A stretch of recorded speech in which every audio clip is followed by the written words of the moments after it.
Namaste. Yeah, namaskaram, good morning. Uh, yes, sir. Good morning. My name is Sunil Thakkar. I'm from Masala Radio in Houston. And you must be excited about your first visit to Houston. About excitement. Excitement about what? A 10-gallon hat, I won't fit into it. Oh, yeah, the big Texas hat. Uh, you know what? We're looking forward to seeing you here. I've seen that wherever you go in the world, a lot of people gather, and we're seeing a lot of that activity here already before you come. Volunteers from all over the US have camped out here, passionately spreading the word about Sadhguru. So, what is all this effort about, and what are you trying to create in the world?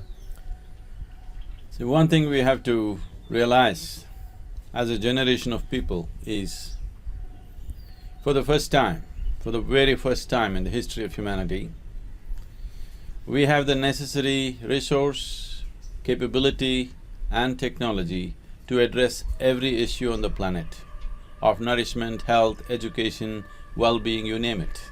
For the first time, we are capable of that. The only thing that's missing is human consciousness. And that is something that's not been worked at. Everything is in place, but the human being is not in place. So the whole effort is to raise human consciousness in such a way, to bring human beings to such a state of inclusiveness that the opportunity and possibility that we are as a generation of people doesn't pass us.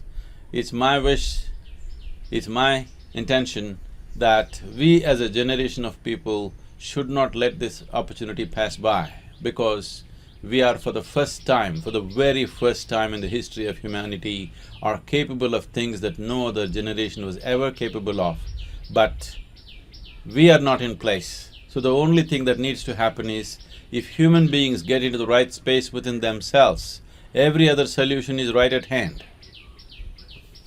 I like it. I like what you say. Just looking at, comparing my situation here and you there, I'm in a closed studio, closed room, and you're out there in the open. I just heard… I'm sitting next to the rainforest. I heard some birds in the background, and I was looking at the video initially, and looks like you're in a beautiful setting out there, Sadhguru. Yeah, when you hear the elephant tell me, I will like to move.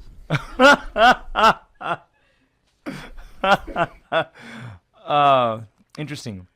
So, Sadhguru, nowadays on TV, there are more channels about spirituality and spiritual channels than there are Bollywood channels on TV now.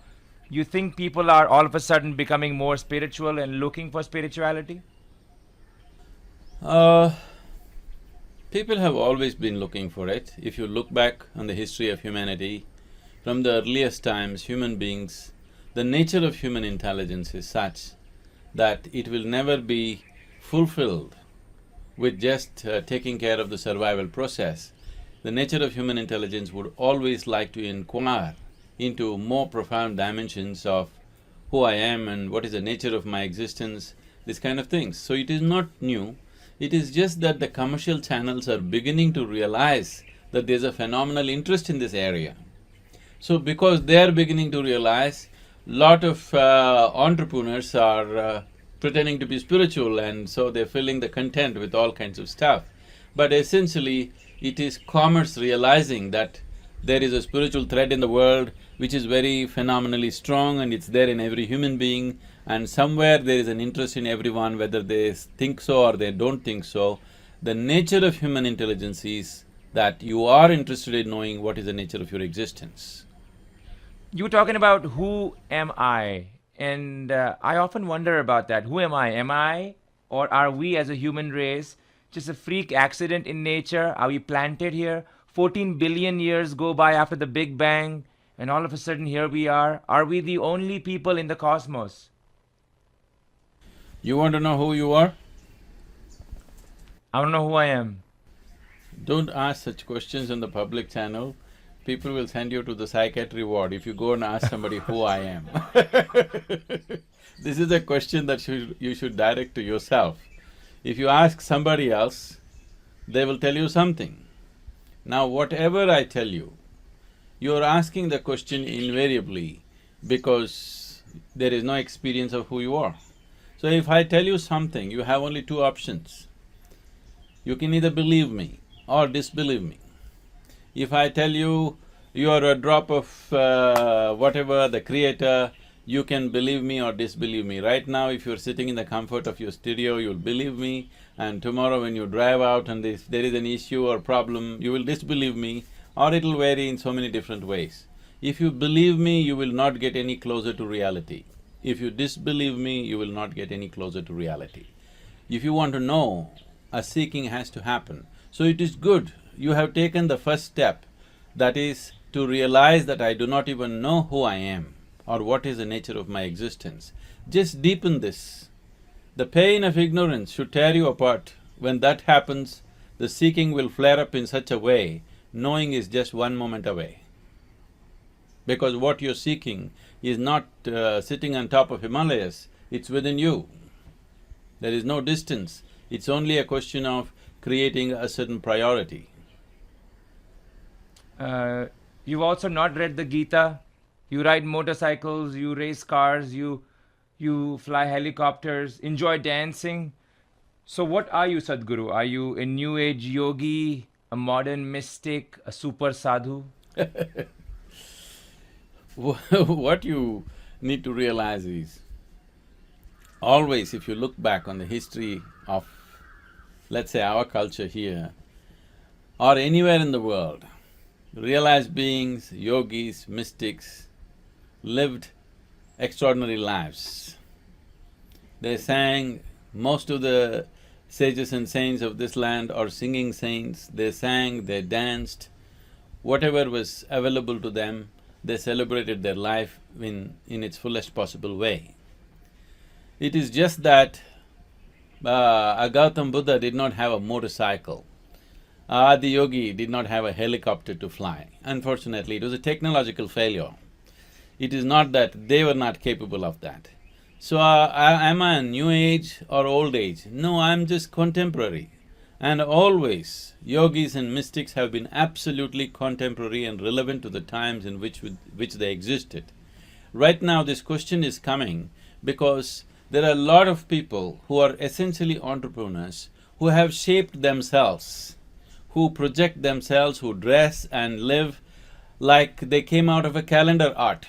Their idea for yogi is a calendar, that they're looking at a calendar picture of some B-grade artist who wrote the picture of a yogi or drew the picture of a yogi. They're trying to craft themselves like that.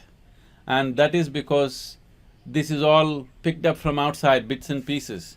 They read somewhere, this is how Shiva was dressed, so they're trying to dress like that. It'll be weird for you to dress how people dressed 20,000 years ago, you want to dress like that today. You dress the way it is today and you live the way it is today because they all lived the way it was on that day.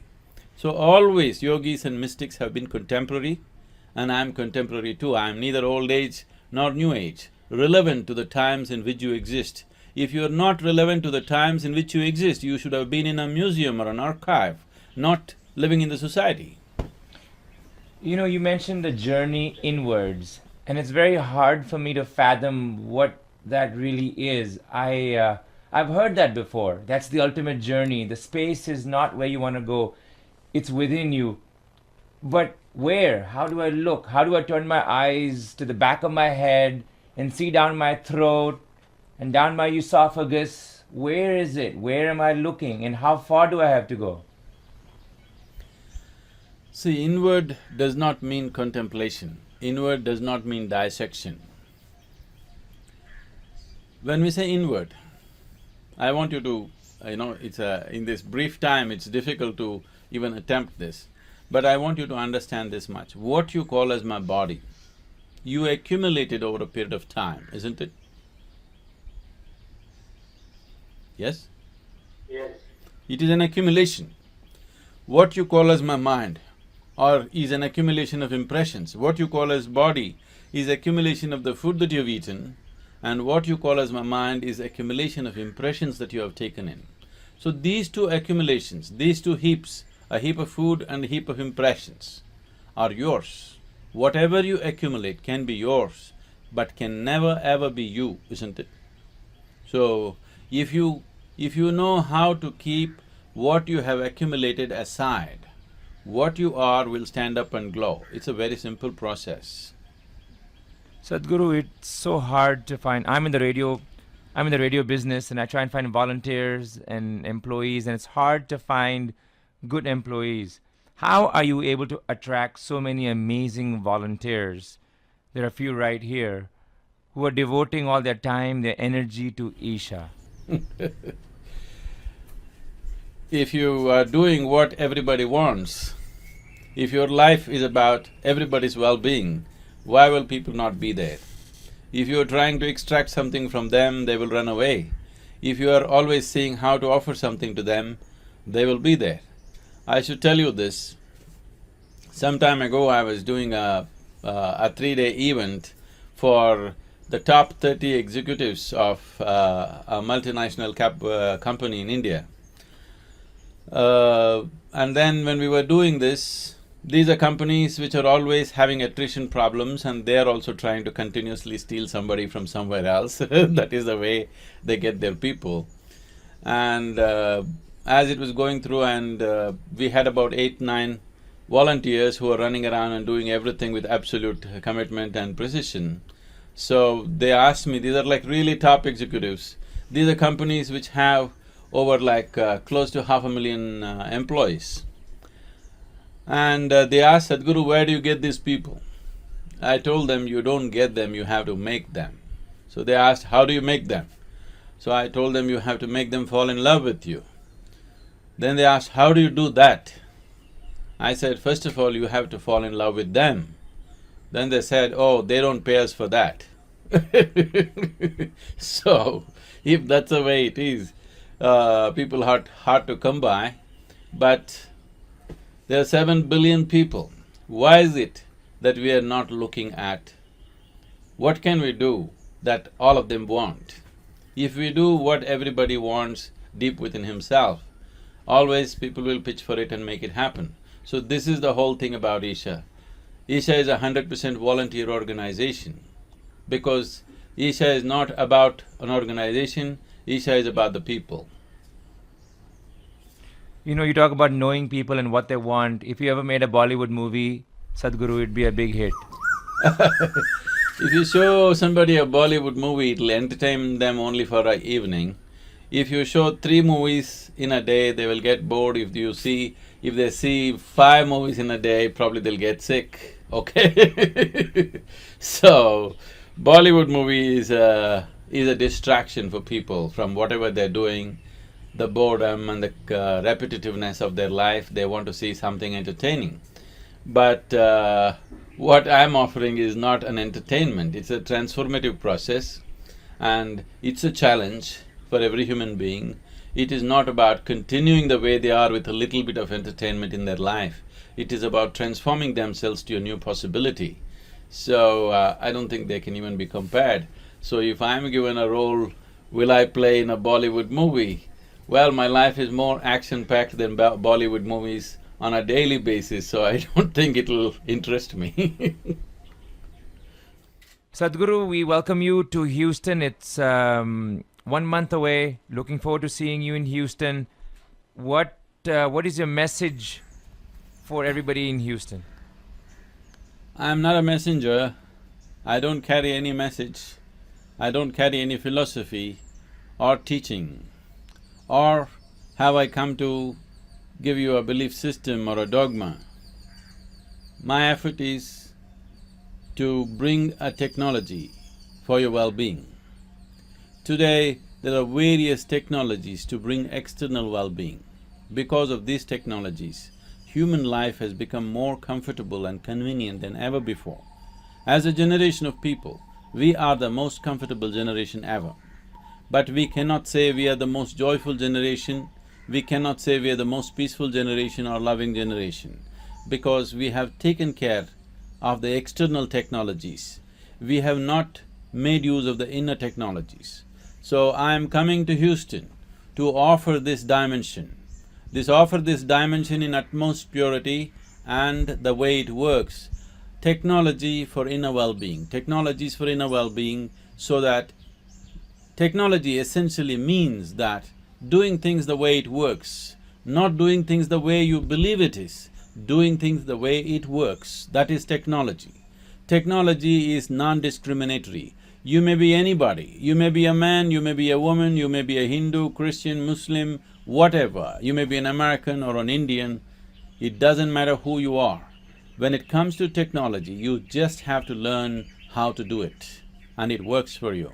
So, right now you see millions of people busily engaged with their iPhones and iPads, but I'm asking you, what about the eye? This is the greatest gadget. This human being is the most sophisticated piece of machinery and technology. If you learn to empower this, if you learn to operate this in its full depth and dimension, you will live your life magically, not miserably. So this is my offer to everybody, not just in Houston, everybody anywhere in the world. This is my offer that it is time that you learn to operate your well-being in a scientific manner, not with all kinds of weird belief systems. Thank you very much.